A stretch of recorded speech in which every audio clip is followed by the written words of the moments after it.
சென்னையில் எங்கேயுமே காலையில் 9 மணி ஷோ கிடைக்கல, 11 மணி ஷோ கிடைக்கல. கிடைச்ச ஷோலையும் வந்து யூடியூப் வந்து அவங்க வந்து ஒரு பைட் எடுத்தோ மக்கள் இருந்த கருத்தை வாங்கி அது மக்கள்கிட்ட வெகுஜன மக்கள் தமிழ்நாடு முழுக்க கொண்டு போய் சேர்க்க முடியல. இதன் காரணமாக எப்பவுமே எனக்குன்னு ஒரு ஆடியன்ஸ் இருக்காங்க. அவங்களுக்கே நான் வந்து இந்த படம் பண்ணியிருக்கேன், இந்த டேட்டில் வந்திருக்குன்னு தெரியல. படம் தெரியும், திரௌபதி 2 எல்லாருக்கும் தெரியும். பட் 23ஆம் தேதி ரிலீஸ் ஆயிருக்கு, படம் ஓடிட்டு இருக்குன்னு தெரியல. நேற்று எனக்கு வந்து கலெக்ஷன்ன்றது என்னால் என்னன்னே தெரியல, என்ன நடக்குது. கிட்டத்தட்ட 360 திரையரங்குகள் தமிழ்நாட்டில் ஓடியும் ரொம்ப சொற்ப எண்ணிக்கையில் தான் வந்து கலெக்ஷன் வந்திருக்கு. அது வந்து இது வந்து நான் 2 வருஷம் கடுமையாக உழைச்சி, அவ்வளோ பேர் உழைச்சி, ஒரு மிகப்பெரிய வரலாற்று படம்.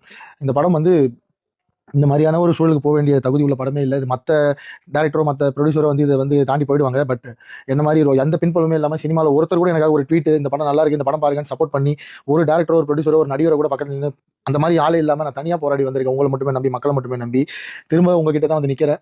எப்படியாவது எனக்காக படம் பார்த்த ஒரு 1,00,000 பேர் இருக்கீங்க. அந்த 1,00,000 பேர் தயவு செஞ்சு படம் பார்க்காத மற்றவங்க கிட்ட அதை பற்றி பேசுங்க, கிராமங்களுக்கு கொண்டு போங்க. இது வந்து கிராமங்களுக்கு மக்களுக்கான படம் தான். மக்களுக்கு இப்படி ஒரு படம் வந்திருக்கு தெரிஞ்சால் நிச்சயமாக வந்து